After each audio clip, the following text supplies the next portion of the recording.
Ladies and gentlemen, good evening and welcome to episode number 52 of the Primetime Rundown, powered by StreamYard, right here on the Eastern Observer, I-95 Sports Network, and Zingo Television, channel 190. Alongside Rob DeLuca, our guest, Diamanis, I'm Ian Schraier. We can't thank our audience enough for tuning into our specials the last few weeks, but it is good to be back live with you on this Friday, April the 2nd. And we don't want to forget, we are presented to you by Black Cats NYC. They recently dropped their new album, Free Cake, which is available for download on Apple Music, Deezer, YouTube, SoundCloud, Amazon Music, YouTube Music, Pandora, and Spotify. And don't forget, you can stay tuned to all things Primetime Rundown by downloading our podcast in the iOS and Google Play stores, or subscribe to us on Spotify or iHeartRadio. You can also find us on YouTube by typing in I-95 Sports Network in the search bar, and check out all of our programming that way. Rob, as we get going here, it's been a few weeks since we've actually been live here on the Primetime Rundown. Our last few weeks, we've run a few specials, but this is the first time in just about a month that we're live. So how has your last few weeks been? Yeah, it's been good. I mean, all sports coming back. We had some baseball, some nice opening day. The March Madness tournament has been awesome. But nothing really beats coming live here with you every Friday. We've got a great guest with us. This is going to be one hell of a show. With no Joey Jarzynka in the chair, we're very excited to welcome in our special guest who's making his debut tonight on the Primetime Rundown, a former graduate assistant in the athletic communications office at St. John's University, and now a writer for Fansided, Nick Diamanis. Nick, thank you for taking some time with us tonight. Thank you guys for having me. It's a pleasure to be on. No, it's a pleasure to have you, and we're so excited. We hope everybody can join the conversation. Drop a comment in the comment box. We have a lot to get to, a little bit of March Madness. Opening day has come and gone, so we definitely want to touch a little bit upon that, and some news in the National Football League as well. But ladies and gentlemen, let's get right to it. I have two college basketball fans sitting right next to me, as well as myself. So I got to ask the two of you guys first. How many teams, as we're getting ready for this Final Four, how many of you guys still have teams left in your Final Four that are playing this weekend? Yeah, I've got two. I've got my championship game still intact. I've got Gonzaga and Baylor. So with Baylor winning, so we'll see if I stay right. Can't wait for tomorrow night. Gonna be very exciting. Nick, how about you?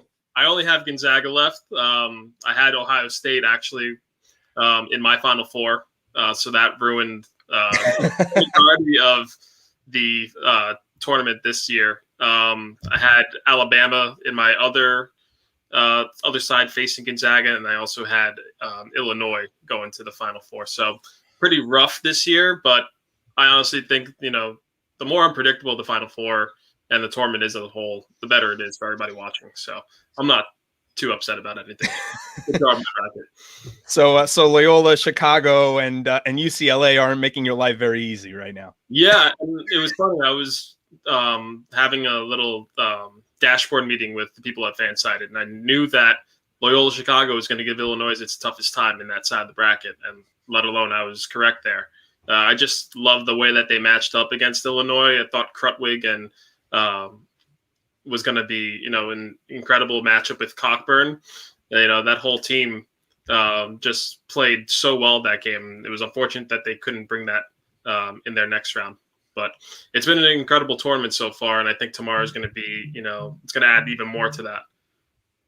Gentlemen, our Final Four schedule is set, as Rob and Nick were both alluding to. The first game will be pretty much a battle for Texas bragging rights, as it'll be number one Baylor, taking on number 2 Houston at 5:14, followed by the game that I think most of the fans are waiting for to see if maybe number 1 undefeated Gonzaga goes down against number 11 seeded UCLA, and UCLA will be the 5th number 11 seed to make the Final Four, Loyola Chicago being the most recent in 2018. And we also can't forget back in 2006 when George Mason made their miraculous run to the Final Four. All games will be played at Lucas Oil Stadium.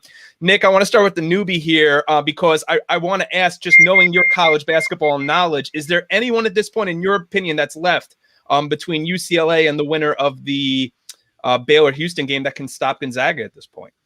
Well, I think it's going to be incredibly tough for any of those three teams to just play a full 40 minutes with Gonzaga, just the way that they compose themselves on offense. This is a team that has shot the ball over 50% from the floor in all but one game this year, which is incredible. It's going to take a team to score at least 90 points, in my opinion, for them to knock off the Bulldogs. UCLA's got their hands tied a little bit. They're going to need a really big performance from Juzang and Campbell and start off strong. You saw in the couple of games this tournament, Oklahoma, for example, started off the game really hot, first 10 minutes, running up and down the floor with the Bulldogs. UCLA is going to have to do the same thing, and they have the guys capable of doing that, and they play really phenomenal defense as well. So it really depends on how the first 10 minutes go, and I know that's going to be a factor going into the other game as well with Houston and Baylor. So, if you can stop their three top scorers in Kispert, Timmy, and Suggs, they may have a shot at making it a close game, coming down the stretch. But I think Gonzaga is they have 6 quality scorers. It's going to be tough for anybody to make a run at a championship. And another key player for UCLA that's been big in their run as well has been, in addition to Juzang as well, has been Jaime Jaquez as well. Rob, Gonzaga has not surrendered the number 1 national ranking all season long. They're the first team since the 2015 Kentucky Wildcats to be heading into the Final Four as the number 1 nationally ranked team in the country, as well as having an undefeated season. Gonzaga, the number 1 scoring offense in the entire country, averaging a shade over 90 points per game. Do you agree with Nick's point that Gonzaga is unstoppable, or is it UCLA or a Baylor Houston that you think could stop them? Look, Nick makes a ton of great points. He's not wrong whatsoever. What it comes down to with Gonzaga is themselves at this point.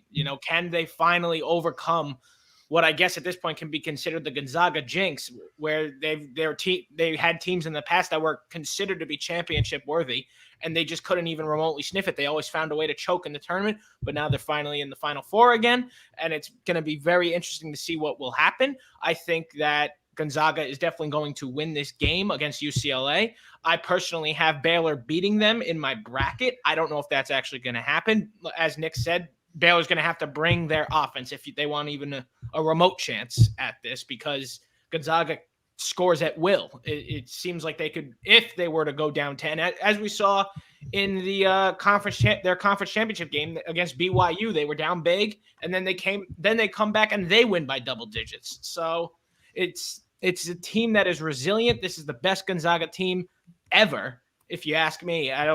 No team in school history has ever been like this. I don't think anyone will ever come close to it again, personally, in Gonzaga.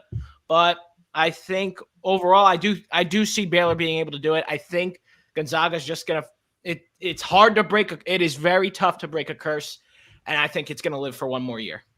Yeah, I think it's difficult to compare them maybe to the 2017 team that lost to North Carolina in the national championship, because this Gonzaga team is just so dominant. Nick, I want to get back to something you had mentioned about UCLA and their path to getting here. I mean, not only were they a team that everyone felt shouldn't have been in there, that maybe the committee felt when they made up that first 4 meeting between UCLA and Michigan State, that it was just a chance to get 2 blue bloods in there to face each other before we got to the round of 64 and to increase TV ratings. But I think they've shown that UCLA and that entire Pac-12 conference has just been such a contending conference within the tournament. But can enough be said on UCLA's front after the win over Alabama, after the win against Michigan? Can enough be said, and we're going to mention the 2 names that we mentioned before, can enough be said about the performances about Juzang and Jaquez? Because can they be giant killers in your opinion and beat Gonzaga? They absolutely could be. And like I said, the first 10 minutes, we will see a lot of what they bring to the table. It's going to be an interesting atmosphere with, just the full stadium as opposed to the half and half that they've done the first 2 weeks of the tournament. So you might have different shooter's eye for those guys. Juzang, Campbell, Jaquez, all those guys, have been incredibly reliable on both sides of the floor, and that's what's been really important for Mick Cronin's side. They're going to have to stop whoever's hot at the time. Now, Gonzaga's got a ton of weapons. They're going to have to worry about the 3-point shooting from Kispert and Suggs and Nephard. They're going to have to control the perimeter as well as the inside with Timmy as well. So it really depends on how they start on the floor. If they get rattled early, it could be a runaway by the time it's halftime. But UCLA has been determined all 4 of their games so far this year. It can happen at any time. Excuse me, it's 5 with the playing game. Yeah, it's incredible that you forget about that playing game, but it's, that's where it all started. They were down 11 in that game with Michigan State. But again, that point being said, they've got determination. They've been a motivated bunch this entire tournament. I didn't think it happened. I don't disagree with your point about Gonzaga, so I'd be safe in saying that in both of your opinions that Gonzaga will play for the national championship on Monday night. Yeah. Yes. Okay. Gentlemen, let's move over to the earlier game, the game between Baylor and Houston. Baylor being the number 1 seed, Houston being the number 2. We've seen a lot of games out of Houston where they're the number 2 scoring defense in the entire country, but we've seen them trail and we've seen them have to fight back, especially in the game against Rutgers that Rutgers had with a couple of minutes to go. They blew a 17-point lead against Oregon State, nearly lost that game.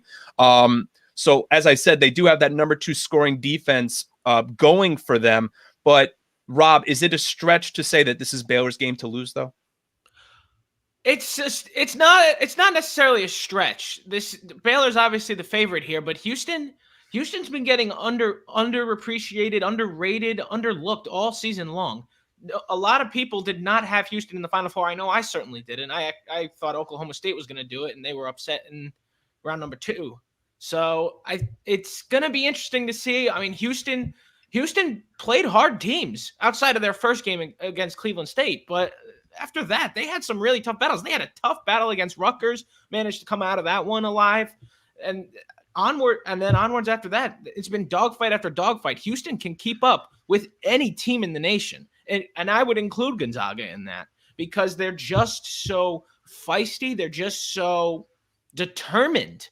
That's a word I'll use here. They're determined to prove people wrong. People didn't think, Houston, they overrated them a few years ago. A lot of people thought they could make a deep run a couple years back. They choked almost immediately. And this time they're determined. I really like Houston as a team. However, I do think it is safe to say that it's Baylor's game to lose. I think that Baylor will win this in a very close game. Nick, do you agree?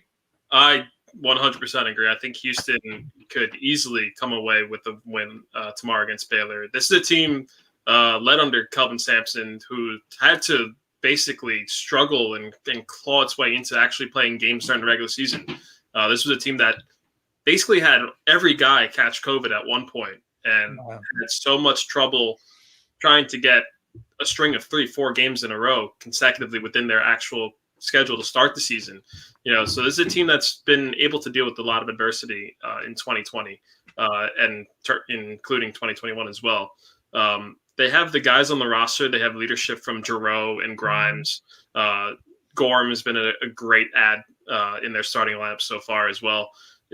They've played some feisty teams, Rutgers, Syracuse with their shooting. They were able to come away with the victory there when Syracuse was on the precipice of making a late charge.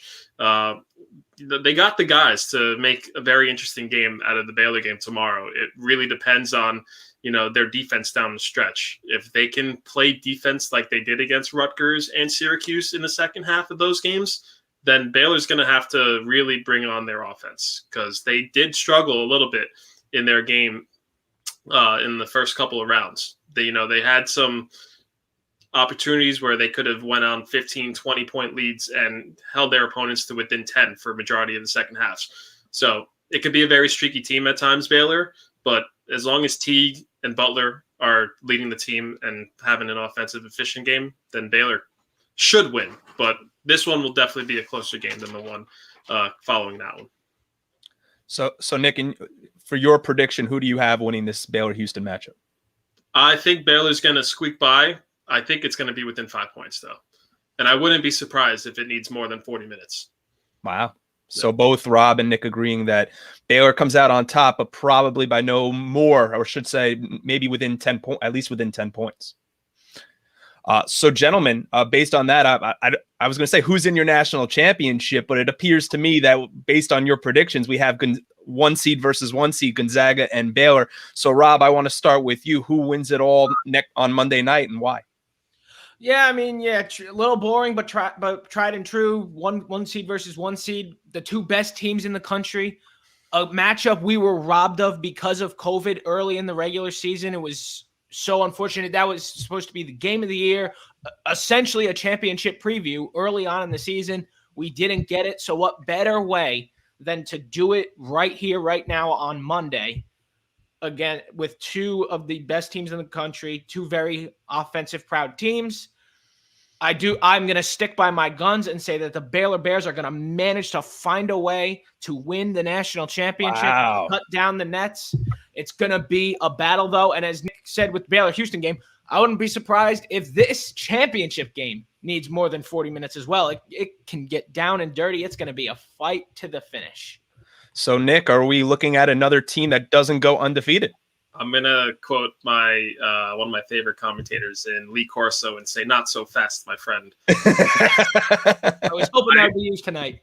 Yeah, Gonzaga is they have too many weapons on offense. When they can rely on 6 guys, that's something that we haven't seen in college basketball in a really long time, probably since that Kentucky team from 6 years ago.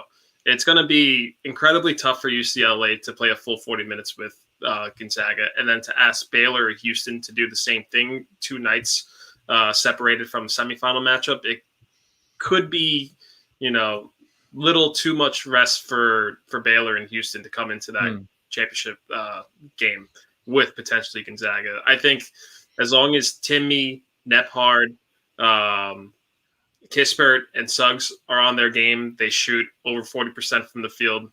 Like I said before, this is a Gonzaga team that shoots the ball over 50% almost every game. They've only been able to not do that once this season, and that was against Kansas, another valuable opponent that could have went farther in this tournament. It's going to be very tough for any of those 3 teams to make a game out of Gonzaga. And this is Mark Few's year. We mentioned before, this is his best team in his tenure at Gonzaga. He's won 20 games or more in all of his seasons leading up to that first potential national contender with Adam Morrison. So, if this is the year to do it, they've made it to the championship game a couple of years back with Sabonis on the court. They have more tools now, and this is their year. Nick, I want to go back to something you were saying before. Do you think that because Baylor and Houston are playing the first game, that offers them an advantage or a disadvantage, maybe as compared to Gonzaga with more time off? Or no, you don't think with a couple of days off that plays a factor? I think it helps. It's not going to really help too much. It might dictate the tempo of the second game, depending on how close that first game is. I've seen it in previous Final Fours. I think the first semifinal game does a lot in predicting how the second game is going to turn out. And we saw it with Gonzaga and North Carolina a couple of years ago. We saw it with Virginia when they won in 2019, that incredible game with Auburn. It's going to be a very similar situation. It just depends on if those teams can really play a full 40 minutes with Gonzaga. We haven't really seen that in the tournament so far. Gonzaga's been able to blow out all the teams that they faced coming into this game tomorrow. So it'll be something that we haven't seen if it's a close game within 10 points with 5 minutes left. 7:18 here on the Primetime Rundown. Ian Schraier, Rob DeLuca, Nick Diamanis here with you for the next couple of hours. We want to make sure we get to our 7:18 sports update, and our 7:18 sports update focuses upon our continuing theme here with college basketball and the big announcement that had come down that Roy Williams, after 40 plus years coaching in his career, nearly 40 years coaching on the college sidelines, has decided he's going to retire from the game of basketball. He's the fastest coach ever to 900 wins, spending 15 years at Kansas and 18 years at the University of North Carolina, Chapel Hill, a 3-time national champion with the Tar Heels, a 3-time Big 12 Coach of the Year, a 2-time ACC Coach of the Year, as I continue to rattle off all of his accomplishments, and ultimately was elected to the National Basketball Hall of Fame in 2007. Roy was quoted as saying, "It has been a thrill. It has been unbelievable. I've loved it. It's coaching, and that's all I've ever wanted to do since the summer after my 9th grade year of high school.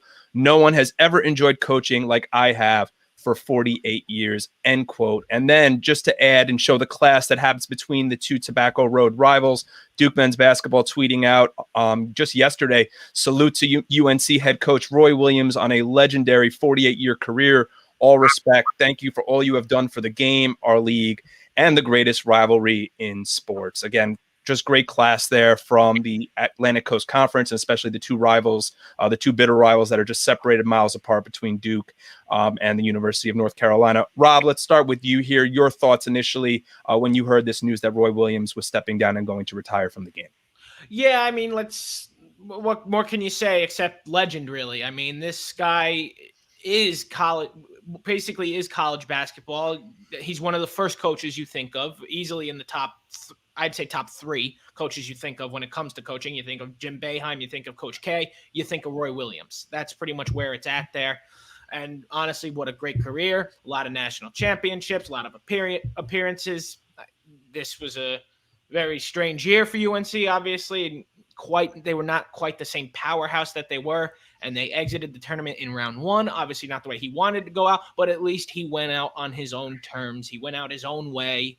And honestly, what better can you say except good luck, coach, and hopefully you have a great retirement. Nick, this has been just such a challenging year, and we've continued to see such legendary broadcasters, legendary coaches just step away from the game because of the trials and tribulations that have come with this year. So for you as a college basketball fan, hearing this news about Roy Williams step away from the game, what was that like to you? It's sad. It's definitely something that is going to get, really hard getting used to, not seeing him on the sideline with North Carolina. He's been there since 2003, which feels like an entire lifetime for me. He's a Dean Smith disciple, and if you look at both of their resumes and their times at UNC, you can almost say that they had equal resumes. It's unfortunate that for Roy Williams, at least, Dean Smith Court is Dean Smith Court. You may be in front of Dean Smith Court to commemorate Roy Williams in the future, but he means everything to that UNC program, and it's going to be interesting who they replace him with. There's plenty of incredible candidates on that list, and I'm sure we'll talk about that soon. But yeah, the UNC basketball, they did have a couple of years of struggle. The ACC conference in basketball has gotten a lot closer, and it's a lot better in terms of competition. A lot more teams like Florida State's,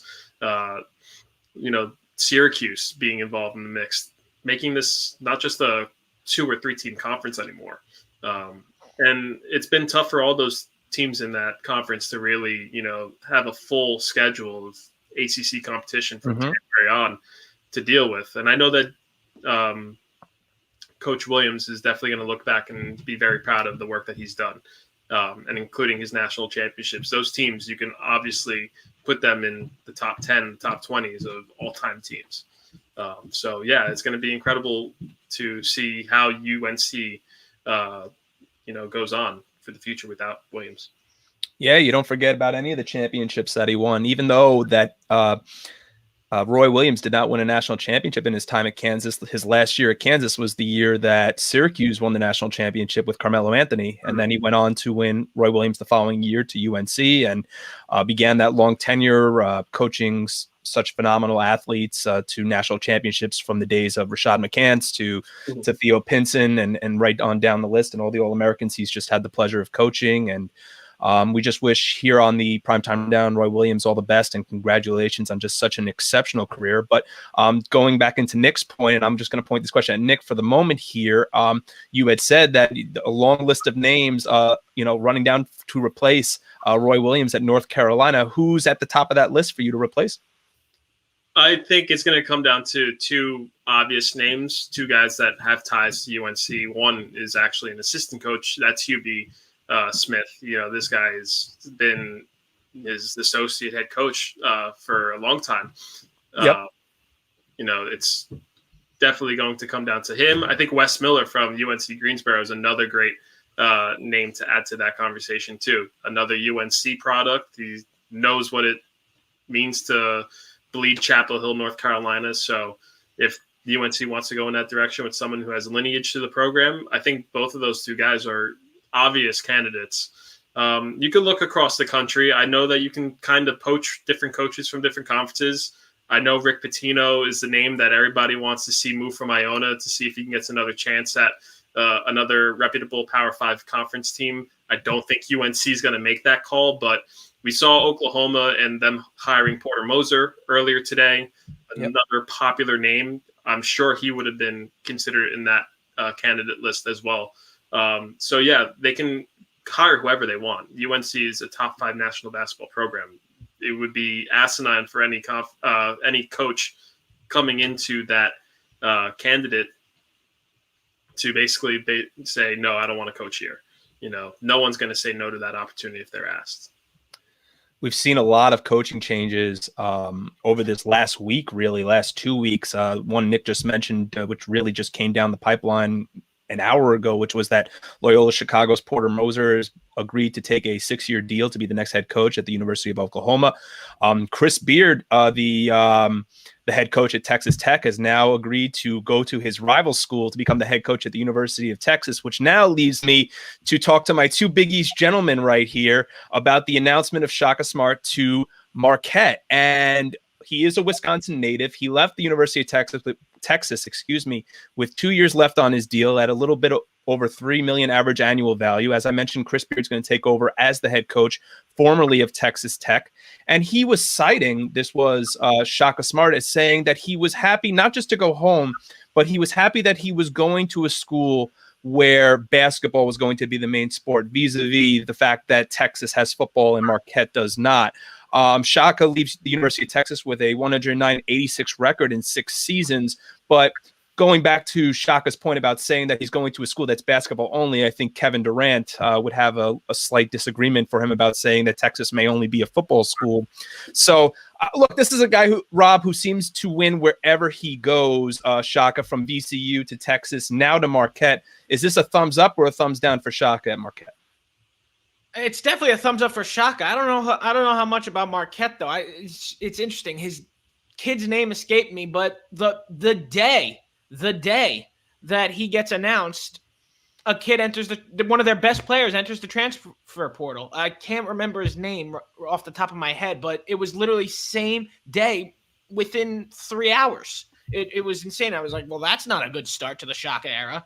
It's almost like he wins, but it's sometimes that's not what it's all about, especially for players. They want to have a good coach. They want to mesh with their coach. And Shaka's a good coach. Look, all you have to really do when you're to be a good coach is win, and he certainly does a lot of it.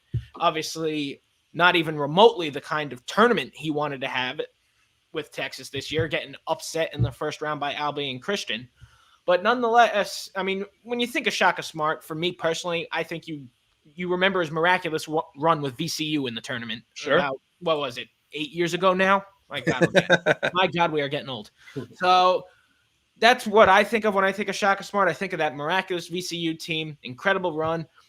It's gonna make the Big East interesting because there are so many players in the transfer portal right now, and there are probably a lot of players who love Shaka Smart. So I wouldn't be surprised if you see some of those transfer kids try to get into Marquette. And there's going to be a lot of shuffling this season now, that especially with everyone getting the extra year of eligibility. As heard earlier, St. John's, Rasheem Dunn is actually not going to graduate, and he entered the transfer portal. That was a shock to a lot. It was a shock to me. I thought he was done with basketball, but apparently he wants one more year, but it's not going to be with the Red Storm. So it'll be interesting to see where he goes. It's gonna be an interesting offseason, but I think overall I give Marquette a thumbs up for taking a coach that certainly knows how to win some games.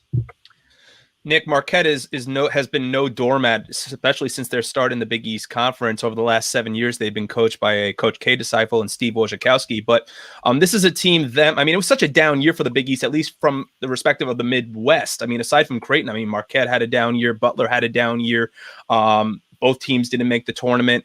Xavier was up and down, but they were really stricken with COVID. But I want to stick with Marquette here for a second. Do you feel, aside from the names that are in the transfer portal right now, we've seen Samir Torrance go to Syracuse, names like Kobe McEwen and Jamal Cain are still currently in the portal. Do you feel that Shaka's arrival really ascends Marquette maybe over the Villanovas, over the Creightons, just because of Shaka's resume? Maybe not this year, but I believe Shaka Smart is the right guy for that program. I honestly think this move is a win-win for both programs. Texas gets a guy in Chris Beard who arguably was the most popular coach looking to make a move elsewhere after this year, and is someone who knows the Big 12 very well. And for Shaka Smart, he's going to a place that he knows well in Milwaukee. He should know how to recruit well in that area. You know, the Big East definitely needs a little bit more publicity, and they're definitely undervalued in regards to, where the other Power 5 conferences rank. No disrespect to them, but they deserve some credit too. You have 2 of the last 5 national champions in Villanova.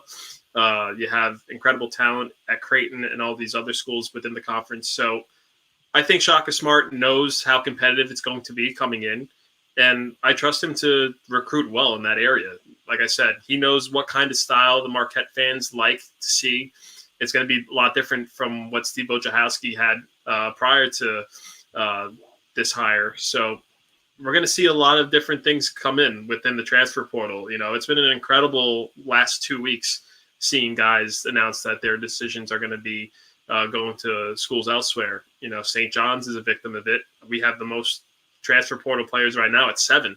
So, you know, and I trust Mike Anderson to make the adjustments. He's already had 2 quality commits so far, and Aaron Wheeler and Smith. I'm sorry, I forget his first name, from Vermont. So, you know, I might be in the minority in saying this, but I love what the transfer portal is doing for college basketball. I love the free agency kind of feel. It gives more buzz outside the tournament, and you know that buzz is going to translate till April, well into the summer. You know, it just gives college basketball a little more light than having a free agency like this. Maybe it's just because of that extra year granted for COVID, but you know, I think it's incredible. You're always constantly seeing new guys commit to another school. So we'll see where a lot of guys go. There's a ton of great names still left on the portal, and I'm sure Shaka Smart's going to get a couple of them to come in. So the Big East and all these other Power 5 conferences, they should benefit from this. Nick, do you feel, and I want to stick with you here for a second, do you feel that just obviously right now DePaul is still currently looking for a head coach as well. Do you feel that because of the proximity, for those that don't know the Midwest all too well, that Milwaukee and Chicago are just separated by a couple hours of a drive? So do you feel that based on who they might hire at DePaul has just always been known for being the bottom, the cellar dwelling program of the Big East in men's basketball. Do you think maybe we now see a change with DePaul to where there becomes a little bit of a recruiting rivalry between those two schools? It has the potential to be. They really need that marquee name to, take over the program and to try and recruit really well in the Chicago area. Chicago is home to so many good blue chip prospects that they decide to go elsewhere. And obviously not having a marquee school like at DePaul, or hopefully Loyola Chicago becomes more of a marquee mid-major in college basketball. So I think Chicago is aching for a program to really take over the city and, to bring some college basketball relevance back to the city. It's going to be interesting to see who they hire. In the past, they've had the opportunities to make, that move to getting another premier coach, but they haven't really been able to do that. No disrespect to Dave Littau. He had the opportunities to do that, and he had some good guys play for him, but not the level of Big East play. And we've yet to see someone who really is being targeted to go to DePaul right now. So, more to come in that situation. It's unfortunate that Chicago doesn't have that marquee school yet in college basketball, but maybe that can change with the Big East and all the things that are going on right now. Nick alluded to it earlier, ladies and gentlemen, about the number of names in the transfer portal for St. John's, and this is where I want to cap off our college basketball talk. Nick being a St. John's grad, both of them, Rob and Nick being St. John's men's basketball fans, and the Johnnies finished right on the edge of that tourney in 2020, 2021. Posh Alexander being the Big East Rookie of the Year, the Defensive Player of the Year. Mike Anderson in only his second year at the helm of the program, the Big East Coach of the Year. They clinched a top 5 seed in the Big East tournament, but now we're seeing all these names head for the transfer portal, like Marcellus Earlington and Greg Williams, Isaiah Moore, Josh Roberts, Vince Cole. Rob alluded to Rasheem Dunn already. They're being cited as saying part of the reason that they went into the transfer portal was because credit was being given more to the New York City homegrown players than others, meaning Rasheem Dunn, Dylan Asaiwusu, and Dylan Adaiwusu, excuse me, I couldn't get the name right, Posh Alexander, and Julian Champagny. So, Rob, when you heard this news, being a St. John's fan yourself, are we buying this right now? Like, do you believe what these 6 or 7 guys are saying about the program is the reason that they're leaving? It's tough to say, really. I mean, I don't think they're wrong. Because look, St. John's has always been mostly local recruiting. It's all about getting those local guys because you get a lot of good players out in that local area, and you want them, especially when you're already in Queens. You want those guys from the Bronx, from Manhattan. You want the New York City kids at your school. You want the New Jersey kids at your school. It's mainly what it's been about. What shocked me was what Earlington said. Earlington got a lot of big minutes for St. John's, and he felt he wasn't playing enough, which was part of his reason to transfer. And I was shocked by that. I was like, you were essentially the sixth man on this St. John's team. And I mean, look, he'll wherever he ends up going, unless he goes to like a power school, he's gonna start wherever he goes next, which it's just unfortunate. I mean, look, when you had a set five as Mike Anderson did, you have to roll with it. But that also leaves the question, why did the St. John's lose Josh Roberts? Or why did they lose Greg Williams? Because those guys would start on occasion. So Earlington would have just slipped in there because those guys were gone. He would have slipped into that starting five. They would have rearranged it. So it's tough to be optimistic right now about St. John's, but because, as Nick alluded to earlier, about the transfer portal being big, they're not down and out yet. It's gonna come down. It's gonna come down to picking up a couple more key transfers. Use those scholarships to your advantage. So what St. John's fans need to do right now is hang tight, hold, don't sell, don't pretty much just hold the stock that you've got right now. Nick, it seems like the spark of this really started last year when LJ Figueroa had bolted for Oregon, and now we're seeing all these names entering the transfer portal. I'm going to ask you the same question I'm asking Rob. When you heard this news in regards to these 6-7 unhappy players, was this something that surprised you, or is this something maybe that you expected? It surprised me maybe a little bit. Having the opportunity to work within St. John's athletic department, the fan base absolutely attracts to the New York City guys. And it's always been like that. You look at the long list of guys that have played at St. John's, their top 10 in program history, they're all New York guys. Whether it's Mullen or more recently with Ron Artest and Malik Sealy, these are all guys that are within the area. So it's unfortunate for those guys to feel that way and to feel like they're being, misrepresented or overshadowed by the Shenpennies, the Alexanders, the Adai Wusus. But they're going to get valuable playing time elsewhere. And especially with Williams and Earlington, those are guys that are going to be very missed with St. John's next year. And those are guys that Mike Anderson figured out a way to mold within his playing style. And they prospered. Greg Williams became a really good three-point shooter.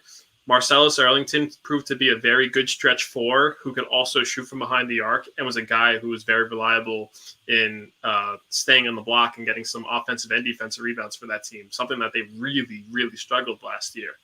And the struggles will continue, at least till now. They're going to need a quality big man that can be a threat on offense and not just defense.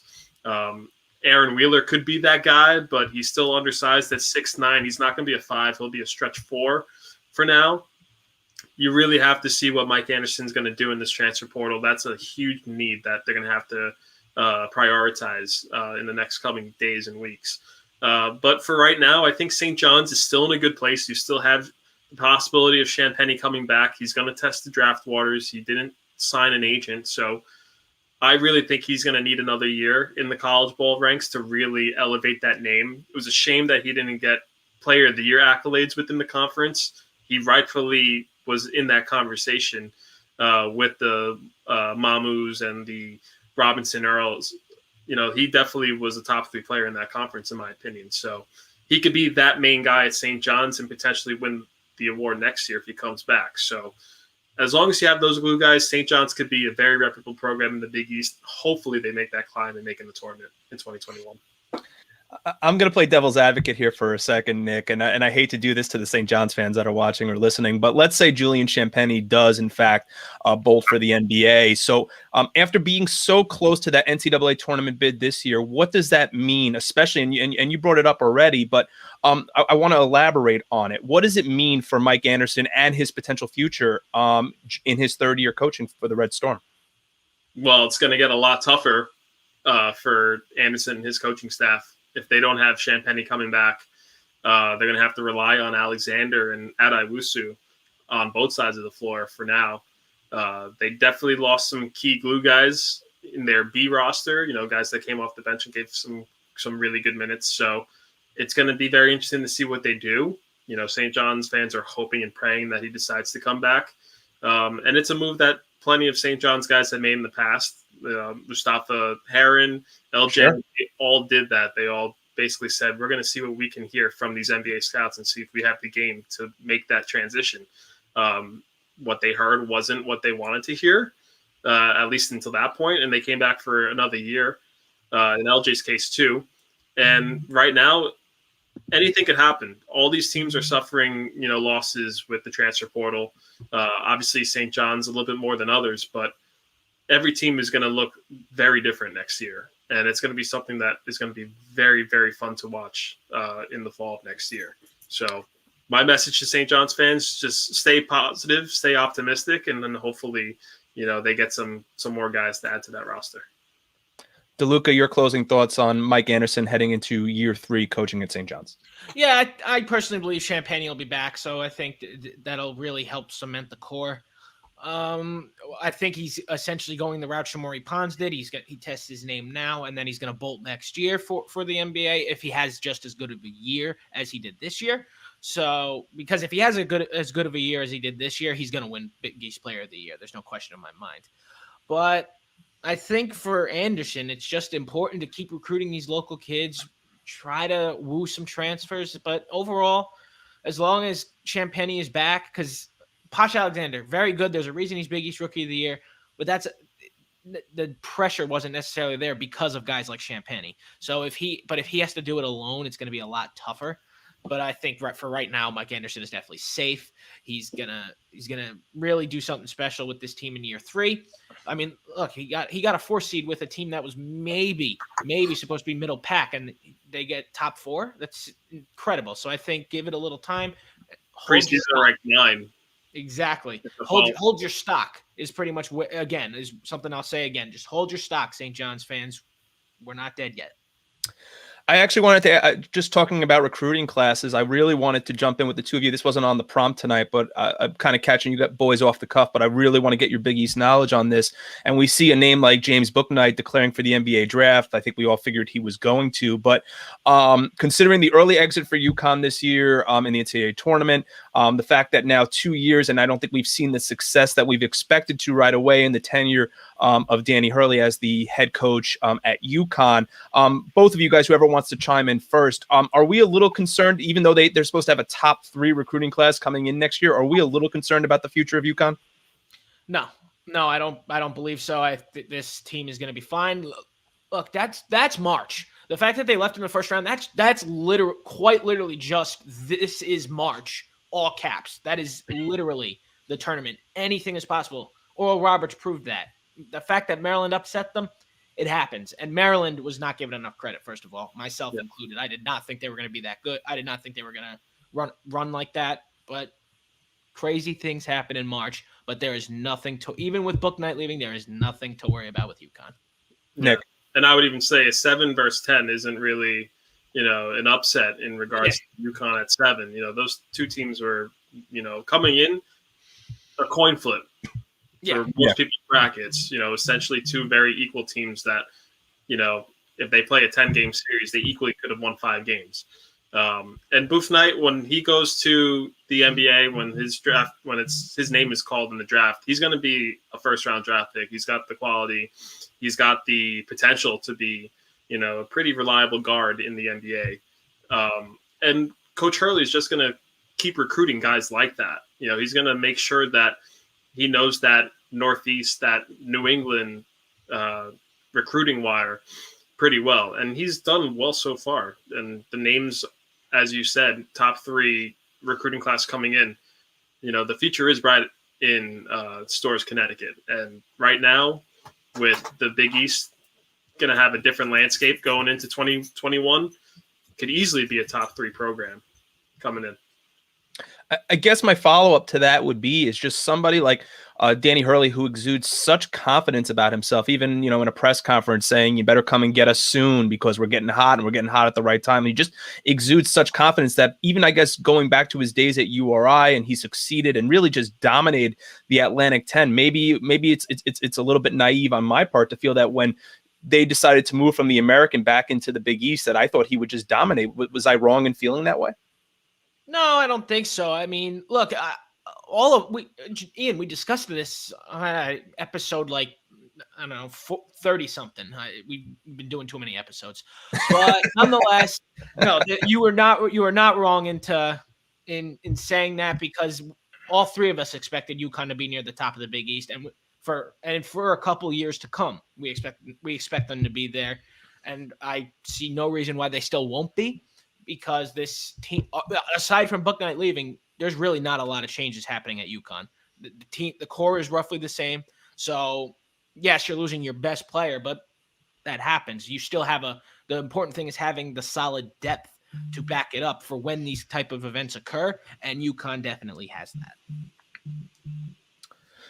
Gentlemen, let's shift gears now to Major League Baseball. And opening day has come and gone for one of the local teams. The other team, it's going to have to wait till Monday, as the Mets and Nationals' entire series in Washington, D.C. has been postponed due to COVID protocol within the Washington Nationals organization. So opening night will now be Monday night in Philadelphia for the New York Mets, and we'll get into the Lindor contract in a second. But first, I want to touch on the team that already had opening day, which would be the New York Yankees, who fell to the Toronto Blue Jays yesterday by the final score of 3-2 in 10 innings.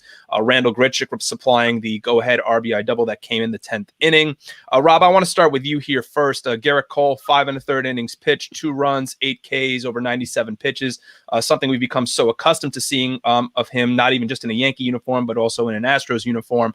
But Gary Sanchez, I mean, on opening day, a guy who was batting well below 200 for much of the year last year, hitting a go-ahead 2-run homer at the time in his first at-bat. He bats 2 for 3, a run scored on the day, eventually got pinch run for by Mike Tauchman when they were trying to score the go-ahead run. But not to get ahead of ourselves here, Rob, but it's only one game and we still got 161 left. But I'm sure you have to like the outlook of what you saw day one from Gary Sanchez this season. From what I saw from Gary Sanchez was a different Gary Sanchez from last year. What I saw was shades of his rookie season. That is from 2018 even. That's the Gary Sanchez I saw on that field yesterday. It was an incredible performance. He hitting the ball well, seeing the ball well. Seems a little leaner to me too. I feel like he's actually dropped a few pounds just based on what I could see. I think that's helping his fitness. It's helped his game. Because also behind the plate, he gunned someone. He got a huge out, catching someone stealing at second. Perfect throw to nail him down. Final out of the inning. That's the Gary Sanchez that Yankee fans know, not the one that we've seen from 2019 and the shortened 2020 season. That Gary Sanchez yesterday is what Yankee fans have been waiting to see 2 years for, and it's good to see. We're hoping it's a sign of things to come. Obviously, got to wait and see. I'm not too thrilled about the offensive performance from everybody else. When you have a power lineup like this, only getting 2 runs, not good, not a lot of hits, especially your top 4 going 1 for 18, unacceptable. 0 for 9 with runners in scoring position, even worse. It's just, but Garrett Cole had himself a fine game, nothing new. It just comes down to the bat. It's like, here's something.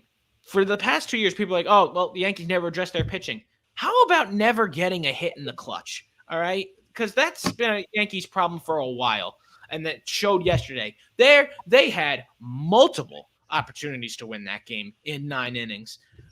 Aside from the horrible second base rule in extra innings, which cost the Yankees the game. That's not the excuse here. The problem is offense is not hitting in the clutch. It's as simple as that. They had the bases loaded with only 1 out. And what do we see? We see a double play. It's frustrating. It's only 1 game in, though, so iron out the kinks. Another game tomorrow afternoon against the same Blue Jays. You know who you're looking at. You got Corey Kluber on the mound, and I imagine Gary Sanchez is going to catch again. So we'll just have to wait and see.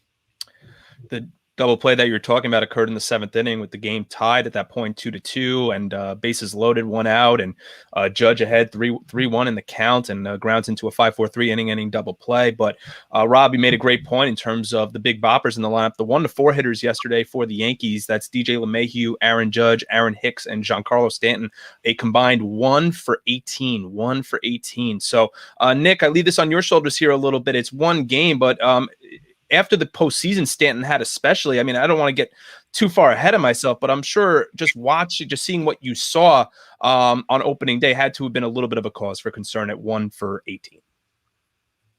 Yeah, absolutely. This is a team that, on paper should be scoring at least 4 or 5 runs a game.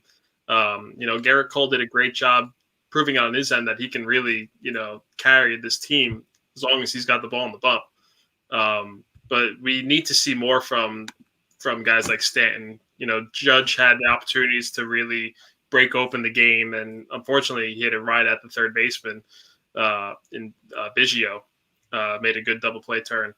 This is a team that's going to have to, like Rob said, find the opportunities to bring in some runs and hit at clutch moments. You can't rely on the guys like DJ and DJ Glaber, all these guys that proved that they could do it in the playoffs last year to start season off in a little bit of a funk. I think Giancarlo Stanton, it's a huge year for him because potentially this could be his last year as a Yankee, depending on what the Yankees do with trading him, if there is a suitor for him in the offseason. This is a guy who's had plenty of potential to be a multi-MVP candidate. He did it in Miami once, but this is a guy could easily hit 50 home runs in a year, and to do it in Yankee Stadium. Not expecting him to do it, every night, but this is a guy that's got to get on base for the Yankees. And as the number 4 hitter, got to do it at least once a game, whether it's a walk, single, double, home run. You can't be going in there looking clueless on off-speed pitches like he sometimes does. And it's unfortunate to see that with all the money that he's getting paid from the Yankees. So they do have a lot of question marks to address. They're not urgent, but it could be urgent if they go a whole April trying to figure out their glue guys and how, they can figure out a lineup that suits all those guys. They have a ton of tools with the hitting. And I think the absence of Luke Voit could be a cause for concern too. Are we going to rely on Jay Bruce to play 2 months, 3 months without Luke Voit filling in some of those games? That was a guy that he had one shot that almost, went over the fence. He hit it to the warning track, but the other bats looked pretty clueless at the plate. So it's going to be a lot of different things to evaluate with the Yankees, and that first base position could be a huge, huge highlight to point out.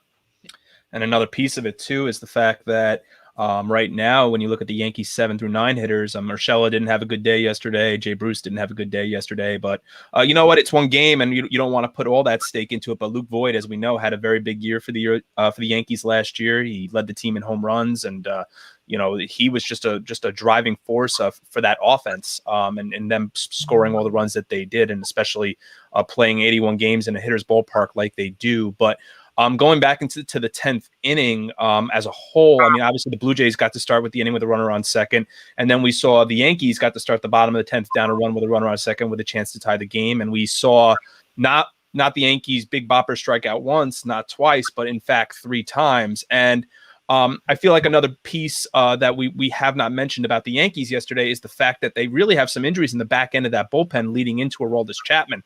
Now, I know we didn't see Chapman pitch yesterday, Rob, but the losses of guys like Zach Britton, who've become just so crucial to that Yankee bullpen, Justin Wilson, who they acquired, the former Met left-handed reliever, is also on the injured list. So guys like Nick Nelson, are pitching the 10th inning. So until these guys come back, has the back end of the bullpen also, Rob, become a little bit of a concern? Yeah, a little bit. Just because when it comes down to injuries, look, this is one of the best bullpens in baseball when it's healthy. It's not even a question at this point. But when they're injured, the best guys are injured. You need some of these younger depth guys to step up. Just one bad pitch by Nelson yesterday ended up costing the game, but what happens? He's young. He'll learn from it, move on. Not too much concern yet because on a normal day, you're not going to get 2 runs from this Yankee offense. You're going to get, as Nick said, 4 to 5 runs. So typically you're not going to be in situations like this. Chapman will hopefully be back soon. And it's got to be, you got to see more of what we got from the starting rotation, like we did from Cole yesterday. Got to see the same thing from Kluber tomorrow. Hopefully he can go 6. You don't want the pitch count to drive up too high too early. That was an issue with Cole. The pitch count was just a little too high. That's the only reason he came out. So, and they got to use him. They got to use him on day 5. He's only pitching on 3 days rest for now until Jameson Taillon is ready to enter the rotation full time. So I think but to answer your question, it's slightly concerning, but it's a young core in that rotation. So it'll be It'll be all right in the end. Just about close to the top of the hour here on the Primetime Rundown. And as we said, the Mets did not have a chance to have opening day yet. That their series in Washington was postponed. Their entire 3-game series set to be played in Washington was postponed as a result of several, COVID-19 positives within the Nationals organization. So the Mets will now prepare to go play a 3-game series in Philadelphia starting Monday before they come home to face the Marlins for their home opener next Thursday. But the piece about the Mets that obviously is the most important is that less than 24 hours before they were scheduled to have their opening game in Washington yesterday. On Wednesday night at about the 11th hour and 59th minute, Francisco Lindor agreed to a 10-year extension worth $341 million with the New York Mets. The Mets had said that they were going to stand pat at 10 years and 325. Lindor's camp said we wanted 12 years, 385. So ultimately, the announcement came down. I was actually sleeping, if you could believe it or not. My wife actually asked me the next morning, said, "What time did you go to bed?" And I said, "I don't know, about 9:30. And she's like, "So I guess you didn't hear the news." I'm like, "No, I heard the news that Lindor is going to be a Met for a decade." So 10 years, $341 million. So Nick, I want to start with you here. What was your instant reaction to the deal that the Mets have now locked up their franchise shortstop for a decade? And did you think Lindor would have left that kind of money on the table? No, he was definitely going to re-sign with the Mets. It was just a matter of time of where the compromise was going to come from. Obviously, Lindor's camp compromised a little bit. The Mets were very, very strict on that 325. There was a big window between the two camps. But I think Met fans are obviously going to be happy with Lindor staying here for the long run. Now, is he going to be here for 10 years? Most likely not. So it's imperative that Steve Cohen and the guys in the front office, they do their best to continue to put out a lineup and a pitching staff that gives their team the best chance to make the playoffs on a yearly basis. Right now, it's looking pretty good.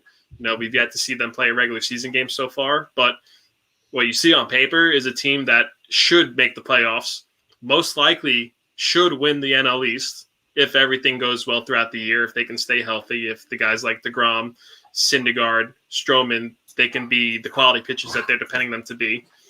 So, again, a lot of the chips have to fall in line for the Mets. But right now, the fact that Lindor is happy and wants to be here long-term, that should be a motivation boost for all those guys in that clubhouse. And it should lead to some success early on. Rob, it seemed like for such a while, not such a while, but it seemed like in the days, because he said that he would not talk contract extensions once opening day came, that it was literally up until opening day for them to make that determination and come to an agreement on an extension. So ultimately the Mets came to a 10-year, $341 million agreement with Francisco Lindor. But a lot of fans, you would assume, weren't going to be very endearing to Lindor had he on opening day, or I should say in their home opener next week against Miami, if he didn't sign, because it was like, we didn't put enough on the table for you. And especially considering the number of free agent shortstops that they're going to be out there at the end of this season: Carlos Correa, Trevor Story, Javi Baez, just naming a few, and if you add Lindor to that class, I mean, there really just wasn't many of a way that Lindor was going to, with those guys on the free agent block, were going to be able to, he was going to be nowhere able to bring in that kind of money like he was being offered by the Mets initially. Yeah, I mean, look, I was not really all that concerned. I mean, look, when Lindor said, "I'm not moving from the number I want," and Cohen tweeted it out or something that yes, that he's a heck of a player. Yep. So that he's not going to budge. So I thought, oh, all right, maybe he is going to walk after all. But I had a feeling Lindor wasn't going to walk because I think he even knows nobody, and I literally mean no other team in Major League Baseball was going to give him what the Mets offered him. Nobody. Not one single team. Not the Dodgers, not the Yankees, even though they had got the money to do it because they've got all money to Kingdom Come now, as the Mets do too. But they were never going to offer him that. No team was going to be able to do that. Only Steve Cohen was able to do it. So I still kind of had a feeling that I thought maybe it would come mid-season. He'd come to his senses and he'd sign it then. But they get it done at 341. He's a great player. he's going to have to go out there and show it now because, you can't get an A-Rod sized contract, which is basically what this is, and not perform in New York. So I think it'll be it's a good deal for both sides. Lindor doesn't get the term he wants, but he gets a little more money, and Steve Cohen keeps the term his way, but he had to cough up a little more than he wanted to. But for Steve Cohen, which is weird to say that $15 million is essentially just pocket change to him, but that's essentially what it was. But the Mets get their guy. That's what was so important. It's something that it seemed like just never happened under the Wilpons. So this is good for the Mets. This is the start of the turn. I agree with Nick. They're in the NL East race 100%. They're going to, at bare minimum, be a wild card team. They're going to make the playoffs. I have them winning roughly around 90 games. I think that's probably their number, maybe 92, 93, splitting hairs. But nonetheless, good signing, great player. It's a good time to be a Mets fan right now, and this 2-horse race in the NL East is going to be a good one. It's funny, Rob, that you had mentioned the Wilpons, and I know when the news broke that Steve Cohen was going to own the Mets, I remember being on the show here with you and Joey, and you mentioning the fact that it's actually going to scare the Yankees because the Mets now are actually going to spend the money to contend to play like a winning team, to play like a championship team, and get the players that they need to win a championship. Because as a Mets fan myself, it always seemed like the Mets always finished. They always shopped, as Scott Boras always said, they always shopped at Fred's, right? They always shopped off the clearance racks, and that the Mets have always finished second or third, maybe even below that for the top free agents. You think of the Jason Bay contract because they didn't want to pay Matt Holliday that year more money. When you think of the great contracts, I mean, maybe they were pre-made off under the Wilpon era. You think of, the Pedro Martinez signing, you think of the Carlos Beltran signing, but when you look back at the last decade and a half of Mets baseball, that they've always finished a bottom tier for these free agents, or at least just below the team that was going to pay these guys more money. So what does this first big contract at 34 point, actually, if you even include this year's average annual value, it's even above over 35 million average annual value. What does this first big contract say for this team with Cohen at the top? It says we're open for business. Come play. Because he's willing to dish out money. He's willing to pay their players what they deserve, or what he feels they deserve, or a little more, because it seems like players these days have total say over how much money they want to make, which to me is crazy. But nonetheless, that's just the way sports are these days. But yeah, the Mets are a legitimate threat. They are a legitimate team. The new era is here. It's not even a question. Like you said, I said it probably 10, 12 episodes ago that the Mets are going to be scary with Steve Cohen in charge. I'm 100% right, because this is a scary time. It seemed like it was going to be, oh no, Mets all over again because Lindor didn't sign. But in the 11th hour, literally last second, he does. So it's clear that even when it looks like Steve Cohen might be down, he's never, ever out. Nick, your thoughts? Nick, we can't hear you. Are you muted at the moment? I'm sorry. My fault. What I was trying to say was, you don't become the new owner of the New York Mets without giving the fans of the team what they want. And in year one, you want to give them a team that's a very, very talented team that could potentially win their division and make some noise in the playoffs. And right now, on paper, it looks really good.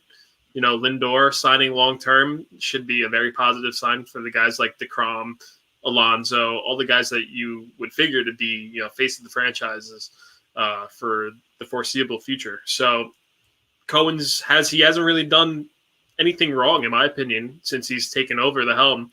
He's doing everything that seems to be on the checklist so far in year one. Now it's just on the guys to perform day in, day out, and then give themselves the best chance to win on a nightly basis. Right now, probably in the toughest division. So these first 2 months of the year are going to be very, very crucial for the Mets. And it's going to be the same way for teams like the Nationals, the Braves, the Marlins, the Phillies. I don't think there's one bad team out of those five. I agree. We saw the Marlins make the playoffs last year in a shortened season. I understand it was only a 60-game season, but very talented guys in their roster that really are looking to break out and be, reputable players, maybe on different teams. in the future. So 5 very talented teams in that division. Could be a dogfight every night between those 5 teams when they play each other. So, the Mets just got to stay focused, do what they do, hit the ball and pitch really well.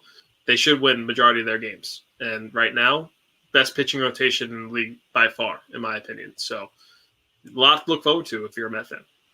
Yeah, maybe when healthy though, Nick. Maybe when healthy. I mean, right now it's DeGrom at the top with with Stroman and then Taijuan Walker and guys like David Peterson and Joey Lucchesi rounding it out. But there is a lot of excitement surrounding the Mets in the rotation when they're healthy. When they get guys like Syndergaard and Carlos Carrasco back, that's going to be a crucial piece of it. For those of you that tuned into the I-95 Sports Network only a couple of days ago, we announced our MLB opening day special where we previewed the American League and National League East divisions and spoke, did a little buy or sell of our contenders. But we really didn't get a chance to get into, our World Series predictions. And I want to throw my 2 guys here in the hot seat a little bit. And I invite all of our viewers and all of our fans that are watching to please drop your predictions in the comment box because we really want to hear from you as well. But I'm going to start with Rob here. And I know we're only a day and a half in at this point because we do have games underway right now in Major League Baseball. But Rob, what right now? I mean, if let's put the hammer down. What are your predictions for the World Series in 2021? Yeah, look, we're 1 day in, and some teams look good, some teams look not so good, but you can't judge that off of one game. You got to give it a month and a half before you can really tell. Only a month or a month and a half? Yeah, because you play like 30, 40 games by then. So you pretty much know where teams are roughly where they're going to be by then. So I would say, in the way too early predictions, times are ticking in the Bronx, and people are going to start getting impatient. So I think finally the Yankees have the roster to get over the hump, make the World Series, and I'm almost certain that they're going to meet the Dodgers there, and it's going to be a very tight series. It's 2 powerhouse teams, powerhouse offenses, great pitching. It would be a historical World Series to see, and honestly, it's probably going to take 7 games. But I have the Yankees over the Dodgers in 7. Nick, I would have to agree. Those 2 teams are the safest picks to make the World Series. They're the 2 teams that really didn't seem to digress. Every team that, at least in the American League, when you look at the teams that made the playoffs, you look at Houston losing Springer, you look at Oakland losing guys like Semien. Some of these teams lost some key pieces. Now, Chicago, interesting team that made the playoffs but didn't get past that first round. They could be a team that makes some noise in the playoffs if they have the year that they think they're going to have. They have a very potent lineup. They do have Eloy Jimenez missing probably half the year at least with his torn pectoral muscles. So, guys like Tim Anderson, Yohan Moncada, they're going to have better years than they did last year. They had really good years for the White Sox. It's going to be interesting with Tony La Russa to see what kind of, mentality that he brings to that clubhouse. It was an interesting choice, to say the least, coming in, but guy who knows how to win baseball games. And he's done it with plenty of superstar talent in Major League Baseball. So I think that could be a team that could give a team like the Yankees, the Astros, potentially Tampa, and also Toronto. I think Toronto is a team to fight for a wild card position as well. So I think the AL is going to be not wide open, but very competitive in the playoffs. In the National League, I really do believe it's the Dodgers and the Mets who are going to be fighting off in the NLCS. I think both teams have the 2 best pitching rotations when healthy. You look at, the Dodgers and what they did last year, didn't really lose valuable pieces, and they brought back Justin Turner, who's a glue guy for that roster, probably one of their most popular players in the clubhouse.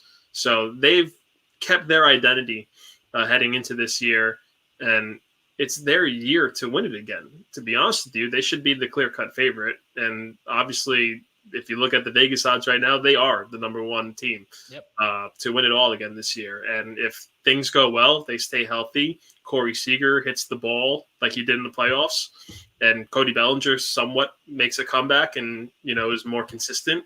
on offense, team's very dangerous. I think it's the Mets and the Dodgers who are going to fight. And then you might have a team like the Cubs who a little bit different look this year, but NL Central is going to be very, very tight. It's going to be a 3-team race between the Cardinals, the Cubs, and the Brewers. The Brewers just need the pitching to really be consistent. They don't really have the keys in the starting rotation, but again, I don't think it's going to be as competitive as the American League in the playoffs, but you have to win a series. Anybody can win 3 games in a 5-game series or 4 in a 7-game series. So it's going to be exciting to watch. And I'm glad that it's back. Same here, and I know Rob feels the same way.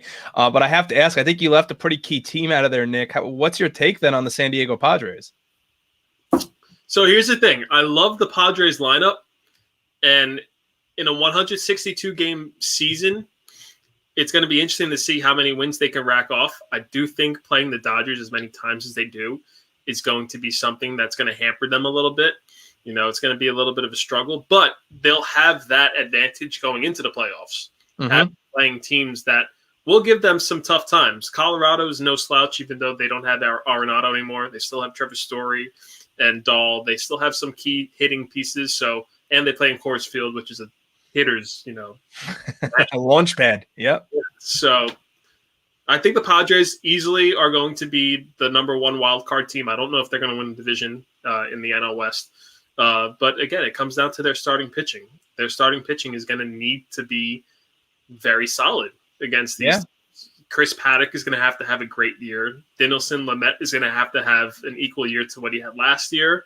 They lost Lucchesi, which could be a valuable piece in a playoff series. So I'm not too sold on the Padres yet right now, but if their stars coming into the season, if Tatis, Machado, Hosmer, if they have solid years, along with some middle-of-the-road guys in their lineup, Cronenworth and Grisham, if they have really good, solid hitting years and they play great defense, then they shouldn't be excluded from an opportunity to make the World Series. Yeah, I think a lot's also going to depend a little bit too on the performances of their 2 offseason acquisitions, being Blake Snell and Yu Darvish as well.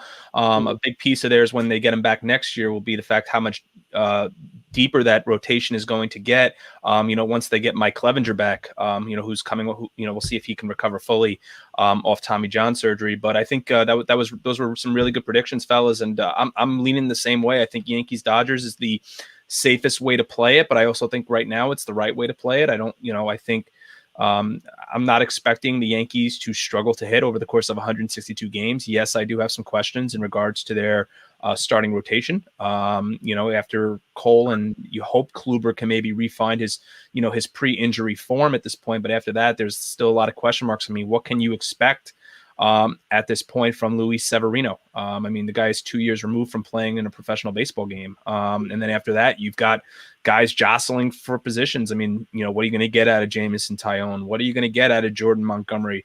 Are we going to see Davy Garcia? Domingo Germán is a year removed from being, from starting a game.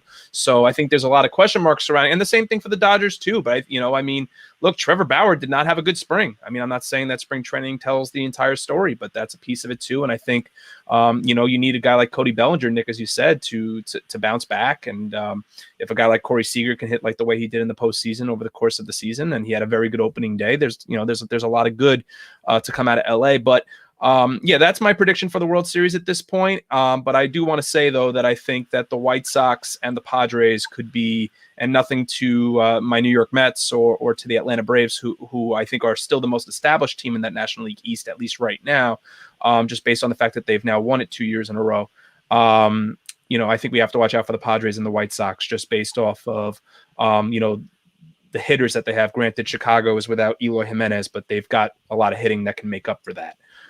So we do again invite all of our viewers and followers and watchers and listeners to please comment. If you do tend to, as we're going to shift gears over here to football momentarily, if you do want to still drop in your World Series predictions, feel free to do so with any comments about the show, and we'd like to get them in and obviously hash out or analyze what your predictions might be and why you feel the way you do. So please feel free to drop a comment in the comment box, and we'll be happy to get to it.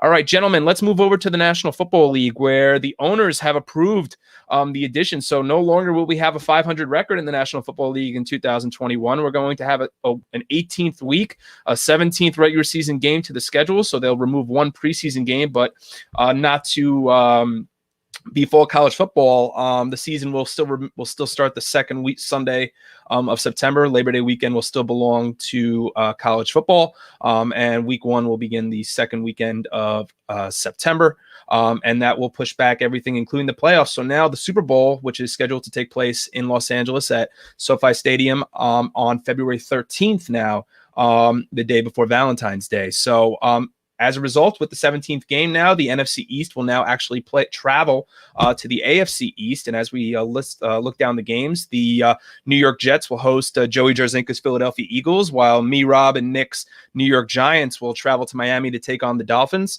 Other games within that division will have within those two divisions, we'll have Washington traveling the first place, Washington Redskins traveling to the first place, and coming off their AFC Championship game appearance, the Buffalo Bills, and then the Dallas Cowboys playing the New England Patriots, which I'm sure will be destined for Sunday Night Football.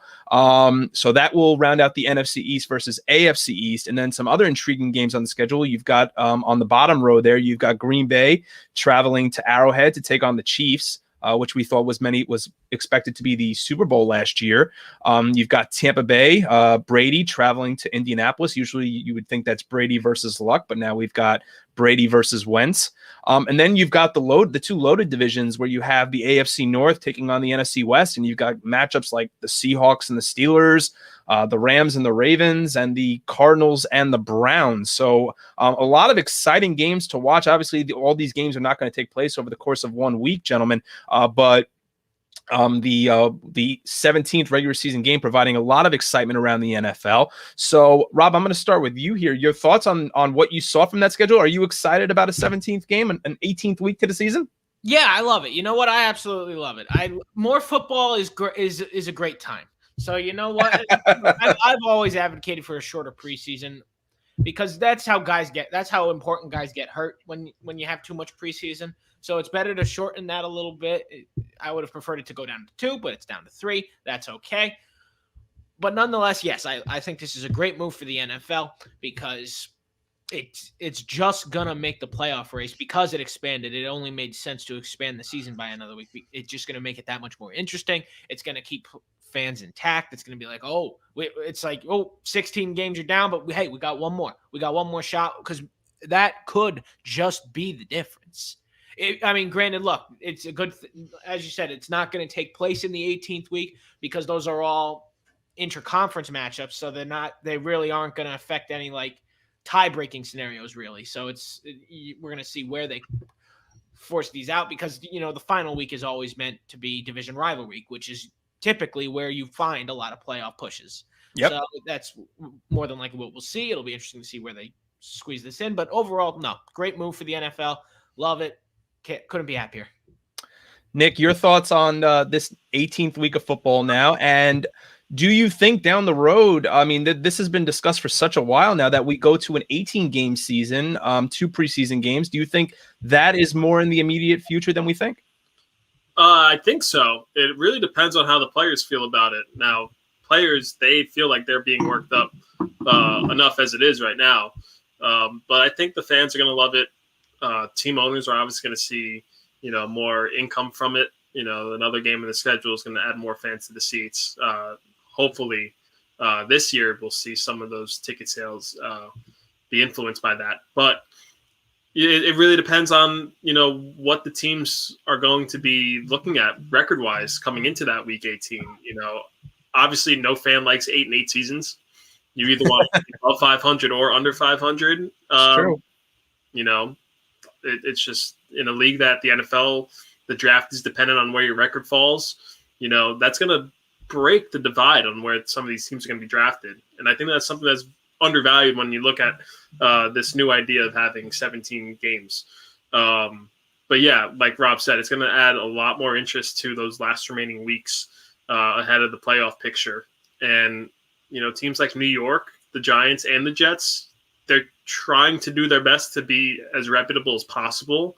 The AFC East is not as top heavy as it used to be with Tom Brady and the Patriots, so they can potentially do well within their division. The Giants, right now, paper to win the NFC East. I know it's still early to say that, but with the weapons that they've added on offense, plus the addition of Adoree Jackson, you really have to look at this Giants team having to take a big step this season, and a lot of it's going to fall on Daniel Jones, unfortunately. And John Mara has expressed that as well. Yeah. So it's going to be a very important year for the Giants, and adding another game to it, I think it benefits them because I do see them being a team that may not have its fate decided until the last week or two of the season. Yeah, it's very possible, and I think that for teams like the Giants, and for the Giants who have, and I'm saying to myself, what, we need to have Nick now on our NFC East preview show when that comes down, because clearly Nick's got his thoughts about the New York Giants for the 2021 season, and especially the return of hopefully NFL Comeback Player of the Year Saquon Barkley. But be sure to wear that jersey. Will be on. Gentlemen, Roger Goodell, the commissioner of the National Football League, is hoping to have full stadiums. I assume the hope is that everybody would be vaccinated or getting PCR tests, and that. But we're seeing more and more. We're seeing it slowly incorporated now in baseball. We saw it a lot last year. We really saw the NFL start it last year in the state of Florida, where the Jaguars, the Bucks, and the Dolphins, were all bringing fans back, in pods. And then now we're seeing that now with the NBA, with the National Hockey League, with Major League Baseball, and we're seeing people, percentages of the stadium. But Rob, do you think that for a sport like football, where you go to MetLife Stadium as an example, and you have 50,000 fans sitting on top of each other and then standing on line for 2 hours to go to the bathroom, where you're after the game, where you're right on top, breathing on top of each other? I mean, is this a pipe dream for Roger Goodell, or is it actually feasible in your opinion? No, you know what? I think it's feasible. Yeah. Wait, I mean, look, your accurate statement of how crappy MetLife Stadium is couldn't be true, but nonetheless, no, I do believe this is feasible, only because at the rate this country is going with getting people vaccinated, it's going so well right now. Everything is in great shape. The President of the United States is hoping to have everybody with at least one shot in the arm by May 1st. Or at the very least, everyone's supposed to be eligible by May 1st, and I think that's great. So I think, and it looks like every state is going to follow that. So what's great is that I think that allows this to be feasible. So what is going to do is, I think, well, let's take MetLife Stadium for example.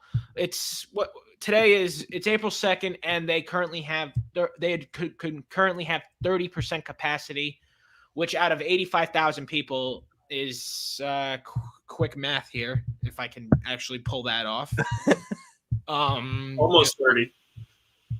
Almost 30, Nick? Yeah, just about 25,500 people is where the exact number comes to from that. So that's how many people would be able to be there if there was a game tomorrow. So the fact that it's already at 30% is a great sign, because it doesn't look like anybody's rolling back anymore, because there aren't a lot of surges, because the shots are in the arm. So because of that, I do actually see this as a feasible option. I don't know if in certain states, I don't know if 100% is going to be right there in week one, but it's certainly going to be there within the season. Everybody's going to have a full house within the season. Nick, you're someone who frequently visits the state of Florida. You have family down there in the Miami area.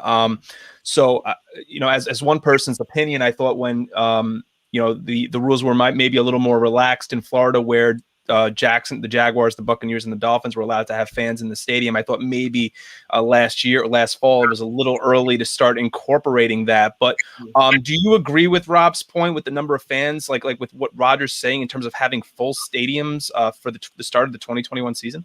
So I agree in where Rob discusses where, the nation's on a very uphill trend with people getting vaccinated. You see a lot more people starting to feel a little more comfortable with the vaccines, which is also great news. You're going to have states that are going to be more lenient with those restrictions. Florida, Texas, those were two states that, want as much normalcy as possible. And I think those states will have 100% capacity for September, whether it's the right decision or not.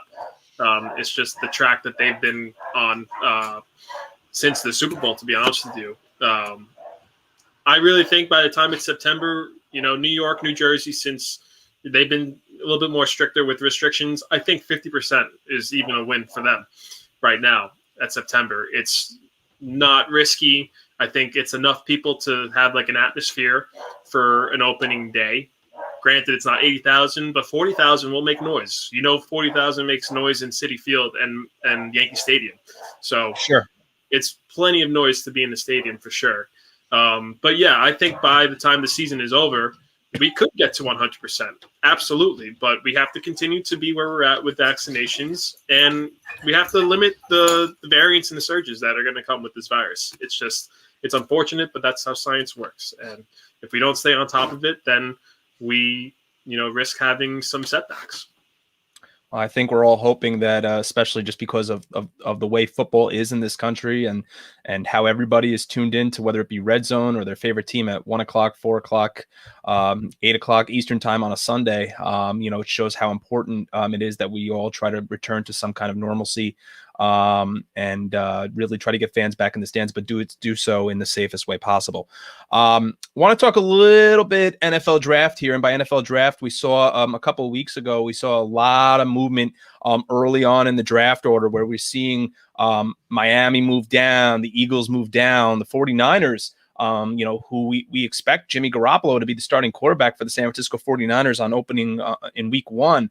It seems that they have a lot of interest in that quarterback at a BYU named Zach Wilson. But supposedly the Eagles were really the first team that called in, with interest about trading it for that with Miami for that number 3 pick to try to move up and grab Zach Wilson themselves. Now, I don't know maybe what the issue is with Jalen Hurts because he showed a lot of promise. So I really don't understand what the issue would be there. I guess that's a story for another day, and maybe when Joey's on the show with us. But Twitterverse has just been salivating over Zach Wilson's pro day. I mean, when you look at the top quarterbacks that are expected to go, at least within the first few picks, you think Trevor Lawrence and Justin Fields. Trevor Lawrence playing at Clemson, Justin Fields playing at Ohio State. Both teams went to the college football playoff. Whereas BYU, as an independent, formerly of the Mountain West, you think of Mountain West and you think of a school like Wyoming, who only a few years ago had an underappreciated quarterback named Josh Allen, who's worked out pretty good now for the Buffalo Bills. Nick, I'm going to start with you here, considering your experience with FanSided and the fact that you write for college football. So obviously Zach Wilson is an expected first round pick, and so much so maybe that the Jets might inquire about taking him at 2. But is there a red flag? And I'm going back to that Josh Allen point I just made, but I want to ask you: is there a red flag considering that he's not a Power 5 QB? I think there is, to be honest with you. I know he's a little bit undersized. He's 6'2", 6'3" at the tallest. He's not, Josh Allen in regards to physicality and his build. Does he have the arm? Yes, he does. But again, the caliber play that he played at BYU in regards to its opponents, probably not, at the level where most scouts, looking ahead into this draft will probably wanted to see. Did he play some pretty good opponents throughout his collegiate career? Yes, he did. But it wasn't a consistent basis. I think he's got more to prove than guys like Trevor Lawrence and Justin Fields. And personally, I do think those are the 2 top quarterbacks heading into this draft if I were a GM heading a team heading into the draft. So Zach Wilson, he does have potential. I do think he has to do a little bit more in proving that he's, capable of taking over a program and, running with the starting job. Now, do I think he is going to be a starter year 1? I don't think he's ready for that yet. Trevor Lawrence, yes. Justin Fields, maybe. Zach Wilson, maybe. It's not really what we've seen over the last couple of years with the Baker Mayfields, the Sam Darnolds taking over week 1. Those guys are definitely going to need to progress a little bit and mature as a professional before getting that first real opportunity to be a starter for a long term. Rob, you watch quite a little bit of college football yourself. So your take on Zach Wilson, do you think he's deserving of a a top 3 pick, nonetheless, maybe even the number 2 pick right after Trevor Lawrence. The way he's looked since he left college, absolutely. I mean, this guy is showing that he's ready to go. He's, sometimes, you can't really judge a play on whether or not a player is going to be a superstar until he plays. It's just that simple. You can do as much as you can on paper, but nonetheless, I think this kid is definitely very good. He showed it in his pro day. He proved why he's going to be a good, very good quarterback in this league. It's just going to come down to who's going to take it. That's the great thing about the NFL draft. After Trevor Lawrence goes to the Jaguars, this draft is wide open. Nobody knows what's going to happen, really, and that's what makes it exciting. Because people wondering, are the Jets going to draft Zach Wilson? Are they going to get a new quarterback? Or are they going to stick with Sam Darnold and maybe get him that elite protection with Penei Sewell? So that's another question that fans have to ask. But yeah, San Francisco is trying to make their moves because it looks like Jimmy G's time in San Francisco is coming to an end. So they're gonna get a quarterback at number 3. It's just a matter of who. I don't know if it's gonna be Zach Wilson. They obviously want it to be Zach Wilson based on everything we're hearing out there. It all comes down to the New York Jets and whether or not they're sticking with Darnold. Well, that's a great question there, Rob, because that brings me to my next point is it seems more and more that the New York Jets are going to take Zach Wilson with that number 2 overall pick, because why in the world would the Eagles have not traded up with the Dolphins when they seemed like there was a connection there, that there was a making of a trade, and maybe for some reason Joe Douglas, the Eagles knowing Joe Douglas being the former assistant GM under Howie Roseman, made a call to the Eagles and said, we're taking him at 2, so maybe you don't want to trade up to 3, but the San Francisco 49ers have done it anyway, hoping that maybe, the Jets will take Justin Fields at number 2 and Zach Wilson at number 3. But Nick, Trevor, obviously Lawrence appears to be the unanimous number 1, and even more so just because Urban Meyer, the new head coach of the Jacksonville Jaguars, has just been showing his hand and saying at this point that they're going to take Trevor Lawrence. It's just a matter of when the Jaguars go on the clock in a couple of weeks. But do you feel, and this is I guess a 2-part question, do you feel that the Jets are going to take Wilson at number 2? Because has this team even done enough to surround Sam Darnold with the weapons he needs to succeed? I personally believe that the Jets should be backing Sam Darnold and trying to progress that route. I think they're a couple pieces away from really being a team that could contend for an AFC title. Have they shown that in the recent years? No, the record hasn't shown that either. But I do think that the Jets are in a good position no matter who they draft. If they go that quarterback route, whether it's Wilson or Fields, they're going to get names and they're going to get offers for Sam Darnold. He's obviously not going to be the guy that's going to stay there and be a backup for a first-round draft pick. So they have a lot of leverage. If you're Joe Douglas, you definitely want to see what you can get for Darnold ahead of the draft and then go with your rookie. But I really do think that the Jets should back Darnold. Get your guy who could either be a potential playmaker in Kyle Pitts or get your guy who can protect the line in Sewell. I think those are the 2 obvious picks for me. But, every NFL team, if you have a top 3 pick, they're thinking quarterback. Yep. That's what it's like right now. And if you're a Jets fan, you're probably feeling that way this year too. Unfortunately for Darnold, he really hasn't had the opportunity to progress in New York, but this could be the year that he could do it. Yeah, Nick, to just bounce off that while we still have some time, I think personally that shows Miami's commitment to Tua Tagovailoa right there by trading out of number 3, because I think you make a good point there. When you have such a high pick and you have a quarterback class of this level, it's crazy, but it very well could go quarterback in the top 3. So and Miami is showing that they're happy with Tua. Yeah. They're not going to be making a move. They're not making a move for Deshaun Watson. So and they don't need a top 3 pick because they're in a great place right now. But so they backed up a little bit. And not only that, they're only drafting at number 6 now. So it's not like they fell out of the top 10 anyway. So they're still going to get themselves a great player. They could get someone like a Kyle Pitts, a Jamar Chase, a Devonta Smith.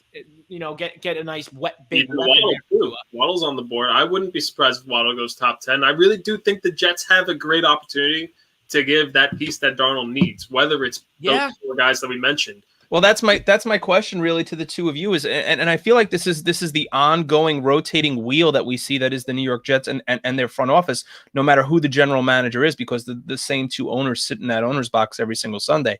That do you? I mean, because I know in my opinion, and watching Jet games week after week after week with my in-laws who are diehard Jet fans, and and trying to explain and say to myself that why is it that the Jets at this point feel the need to start back over? I mean, do they feel, is there some part of them that feels that they have put, that maybe in some way, shape, or form that they've put enough at this point around Sam Darnold to succeed? I just really don't see it. Yeah, Ian, I think that Sam Darnold has just not been me personally. I don't think he's been given enough weapons, enough chances out there. Like, look, Darnold. He wasn't the greatest quarterback out of college. No, he had an interception problem in college. He sure did, and it certainly has translated into the NFL. But the Jets really haven't given him a whole lot to work with. But now it seems like they're at least trying to do that, because they got Corey Davis. That's a prime wide receiver right there, a go-to number one guy finally. But where's the protection been? Aside from Daniel Jones and the Giants, I can't think of a quarterback who's pretty much gotten lit up every game more than Sam Darnold. He gets no protect. The teams in New York do not have good protection. So you got to want. That's where a guy like did you watch Russell the Seattle Seahawks offensive line last year? Yeah, well, I mean, hey, look. I mean, yeah, I sure did that one game. Against the Giants. But no, well, we'll get into Colt McCoy in a second. But go ahead. Yeah, but nonetheless, I think that if I'm the Jets, it's a tough call, because you're not going to get a quarterback class like this not for a while. Certainly not next year. So you have to make the call. Do you trust Darnold by going with by either getting him another weapon or getting him elite protection? And with Saywell, you get elite protection. I promise you that. So it's a coin flip. If it's me, I give Darnold the weapons or protection and go for it. Nick, do you agree with Rob's point to saying that this could be, the last year for maybe a couple of years where maybe that elite quarterback in terms of that wide class is out there? Obviously, it's been very quarterback dominant the last couple of years. Am I going to say that we're going to be in a little bit of a lull with quarterbacks coming in? I don't want to say that, because there are some pretty good quarterbacks in college football that we're trying to forget. And one of those guys is a Miami Hurricane guy, De'Aaron King. Depending on how the knee rehabs and the season that he has at Miami, he could be a top 5 quarterback coming in. And there's always guys that literally fall under the radar. Your Trey Lances, your Zach Wilsons, guys that, not a lot of buzz coming in previous to 2020. So every team is going to be in a situation where they're going to have a top 5 pick and they may be thinking quarterback. It's just the way that the draft has gone the last 5-10 years. So I don't want to say that in the next couple of years of the draft are going to be, a black quarterback dominance. We're not going to see some Geno Smith quarterback draft soon. But if I'm the Jets right now, I'm really, really considering either getting a pass protector or trading down so you can get one of those wide receivers and add to the wide receiver class. Yeah, no, it's with the Jets. So because they're talking about Trey Lance potentially out of North Dakota State at this point as a top 10 draft pick. I mean, there's talks about guys like Devontae Smith potentially even falling, in the lap of the Giants maybe at 11. I mean, it's going to make for a very exciting. I see Rob's reaction. I feel the same way, but at the same time, I wouldn't mind a guy like a Penei Sewell falling if guys are going to keep taking quarterbacks and skill players and really stabilizing even more that offensive line. But Nick, I want to follow up here again just to continue with our point about the Jets. So do you think so obviously we agree, I think we all agree here that Sam Darnold deserves his shot. So should the pick for them at this point be a Sewell to at least play on the other side of Becton, or should they be looking elsewhere? Either Sewell or if you get really risky, one of those wide receivers. That's my reply. Definitely try to give as much confidence and motivation to Darnold as you can. He hasn't had the easiest couple of years. He had the long bout with meningitis. He had been out for a while, and that definitely affected his season. And he hasn't really had the help, neither players or coaching. Adam Gase was clearly not the answer, and Todd Bowles wasn't an offensive-minded coach either. So, he hasn't really had the best hand coming in his NFL career. Now, this could be the year where all that changes. Now, if they want to protect him or they give him another additional target, that's the Jets doing what they can to really try and progress Darnold as an elite, hopefully long-term quarterback for the Jets. I don't disagree. Just approaching about 8:40 here on the Primetime Rundown. Ian Schraier, Rob DeLuca, Nick Diamanis here with you on this Friday evening. We can't thank all of you enough for spending your Friday evening with us. And don't forget to subscribe to us here on the Primetime Rundown by either downloading on Apple or Google Podcasts or by subscribing on iHeartRadio or Spotify, or just search in the search bar on YouTube, I-95 Sports Network, and you can check in on all of our programming that way. We're a few minutes early from our 8:45 sports update, but we're going to get to it now. A couple of other pieces that have been going on around the professional sports world. The hero that Rob was alluding to earlier, talking about the Seattle game, Colt McCoy, his one-year stint with the New York Giants is now over. The Giants only about a week ago had signed, maybe a little more than that, had signed Mike Glennon now to be Daniel Jones' backup. Colt McCoy will now go on his way to Arizona to back up Kyler Murray. So he will forever be remembered as the guy who delivered the win in Seattle that kept the Giants' playoff hopes alive in 2020. And if not for a fraudulent team out of Philadelphia, sorry, Joey, the Giants might have been in the playoffs at 6-10. But, I think we can all say, I think for the three Giant fans on this show, that at 6-10, they just did not belong there, even though they probably played some of their best football in the final 5 to 6 weeks of the season. Yeah, they were hot on the stretch. But go ahead, Rob, if you want to jump in about Colt McCoy. Yeah, I mean, look, good. It's good. He gets to keep his career going. I mean, look, unless Kyler goes down, he's never gonna, or the Cardinals are up by 30, he's never gonna play. But nonetheless, it's good to see that. You love to see some of these old timers keeping their careers alive. And you know what? Hey, Arizona's a good team. I don't know how much he's going to contribute, but they could make some noise. They're certainly in the playoff hunt. They might make it, and they might make some noise too. They are stacked right now. J.J. Watt there, shoring up that defensive line. They've got Kyler Murray, DeAndre Hopkins. The Cardinals are a fun team right now, and it's good to see Colt McCoy a part of that. And don't forget AJ Green either. They're not doing too bad for themselves in that receiving core. But you're talking about history. I mean, I was there the night Colt McCoy got drafted in 2010 in the third round. I actually left the draft right after Colt McCoy got drafted because the whole place went crazy when Colt McCoy finally got drafted by the Browns in the third round, and then everybody exited because everybody was like, "Okay, the draft is now officially over." Too bad I wasn't there the night before when the Broncos traded up for Tebow. But hey, beggars can't be choosers after all. Nick, the other piece of our sports update here is the fact that Marlins Park has actually been renamed Lone Depot Park right before opening day, and unveiled that renaming with a 1-0 loss yesterday to the Tampa Bay Rays. So you being the Miami guy that you are you happy that they renamed Marlins Park and found somebody to buy the naming rights for the stadium? Sure. Is it going to bring people to the ballpark? No. There's a million different things to do in Miami, even throughout pandemic that we've been seeing in spring break, unfortunately. But Miami's just a long history of stadiums being, renamed after so many different people or different brands. You had Landshark, Hard Rock right now, the old Joe Robbie, right? The old Joe Robbie Stadium, exactly. So professional sports wise, it just doesn't do it in Miami right now. As long as the Dolphins and the Heat aren't reputable, it's all about the Miami Hurricanes. To be honest with you, it's the big city that loves its college sports. Now, Miami Hurricanes football, baseball, that's going to get people interested. There's probably more games at Marklight Stadium that are packed than as opposed to Lone Depot Stadium.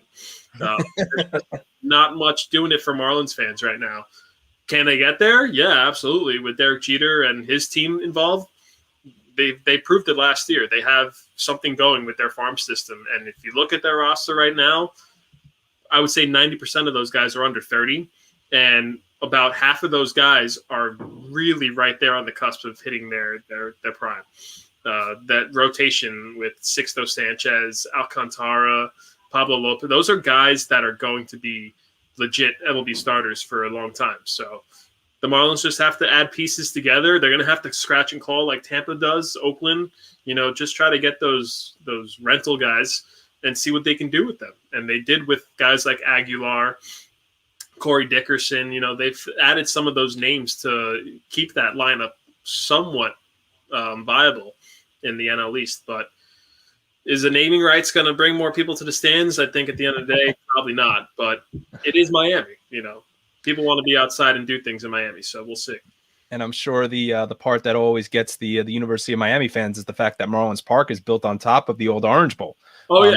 So if wants to give some of the Miami citizens some money back for building that fraudulent stadium, then maybe they'll get those tickets back. But we've just seen time and time again all these professional organizations really trying to bang on the cities on making the public pay for these stadiums. It's unfortunate that you see it, but I'm happy as a Yankees fan, a Giants fan. These are organizations that basically put their money where their mouth was, and they paid for those stadiums. Yep.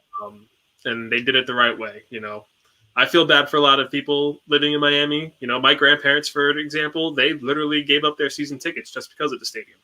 They loved that Orange Bowl, and they would have easily loved to see that get renovated and seen the upgrades as opposed to having a new stadium for baseball.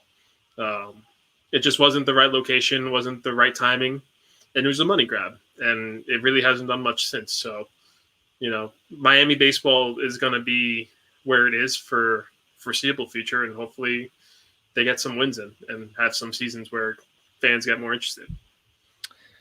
Ladies and gentlemen, we're just about coming to a close here. We're a few minutes early of our usual 2 hour or 2 hour plus mark here on the Primetime Rundown, but we always do not want to forget about, we haven't done it in about a month, but we're going to start off with Rob here. Who are your kudos going to this week, sir? Yeah, it's been a while. Yeah, but today it was announced this morning. Coach Bill Self, Kansas University, was given a lifetime contract extension. And honestly, you know what? Good for him. Good for him. I mean, look, he's certainly brought a lot of success to the University of Kansas. The Jayhawks have been a winning franchise ever since he got there. So it's honestly, I'm shocked it took this long. But so after 5 years, it's just going to constantly roll over into an additional year. And it goes until he decides to retire. And he's not that old either. He's only I think he's only like 62, I believe. So he's going to be there for a while longer, and Kansas is going to keep enjoying this great success that they've had ever since he got there. Nick, are you? I saw you smiling there. Are you not such a fan of what's going on in Rock Chalk Jayhawk land, or what? They keep their guy, I guess. Had there been times where the outsider looks at the Kansas program and realize that there's some shady things going on, whether it's with their presidents, Les Miles now. Just a bunch of different wacky things going on in Kansas. So I guess they have their guy.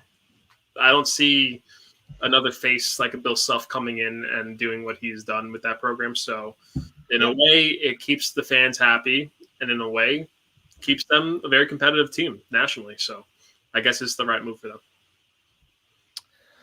Nick, on that point, who are your kudos going to? So I want to do two quick ones. Sure, go ahead. The first one, I'm going to praise your Syracuse Orange basketball team. Team that I thought might have saw the outside in heading to Selection Sunday, but they found a way to make the tournament. And just like Jim Boeheim does, plays a potential, stuffed 2-3 zone that stifles a lot of teams, stifled San Diego State. And they made it all the way to the Sweet 16 as a double-digit seed again. And that's just the kudos of the system that Boeheim's put in place. But on top of that, you have to include some praise for Buddy Boeheim as well. The son who knows the history of the program, who's been, entrapped with that whole Syracuse Orange basketball tradition that now he has a name in March Madness glory too. And to be the guy that literally brought them to the Sweet 16, shot them out of the ball in those first 2 games, along with Gerard and the middle of the road guys that they had, their role players. It's just a fun team to watch. And I think Syracuse, as long as Jim Boeheim is there, they're going to be a reputable team in the ACC. The second one, I'm going to keep it in the family. I want to give a shout out to the Ryder Bronx baseball team. My brother is a baseball player on that team, but a team that was preseason ranked to be the 7th out of 11 teams in the MAC have started their year 7-3. They're doing all the right things. So hopefully they keep it going. They have a 4-game series with the Manhattan Jaspers this weekend. So a team that they can definitely grab a couple more wins in that 4-game series and keep it going, guys. 7-3 is a great start. Well, best of luck to your brother and to the Bronx baseball team down in Lawrenceville. Wishing them all the best of luck in the MAC. And to your point about Syracuse, just riding on the shoulders of Buddy Boeheim. And I thought seeing that video at the 2003 National Championship with him and Mello was really very cool. And brought back some memories of me watching that game from my dorm room my freshman year of college. And I think they're in a little bit of a crossroads right now, Syracuse, because Kadari Richmond and Alan Griffin are both now in the transfer portal. So we'll see what comes of that. I know one of the Marquette transfers just went to Syracuse, so we'll see what comes of that.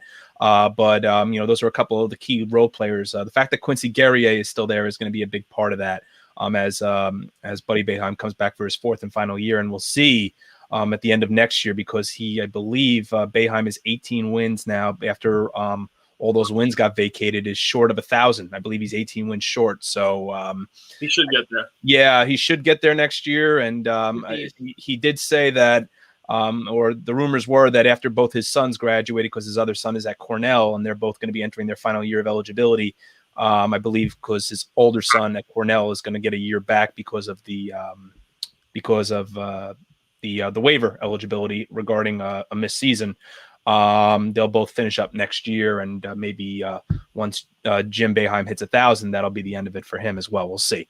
My kudos actually go out to a team that we mentioned at the start of the broadcast, the UCLA men's basketball team and head coach Mick Cronin. When you look at the big picture again, and this is me kind of reiterating what I mentioned at the start of the broadcast, this is a team that everyone felt got in because of the name, because of the 4 letters that sit on their chest, and because of who that coach was that won as many national championships. Because UCLA and Michigan State would make for a great game on TBS at 9:55 in the first 4, and they've defied the odds, they've defied the doubters, and they were supposed to lose to Michigan State, and they were trailing late. They came back and won, and now they've gone from first 4 to final 4, which is just an incredible accomplishment. And now they have the opportunity to knock off the undefeated Gonzaga Bulldogs and prevent them from still winning that national championship that really Gonzaga needs to get them over that hump. But I want to wish everybody just to have a great watch of the Final Four that's coming up, the national championship game on Monday.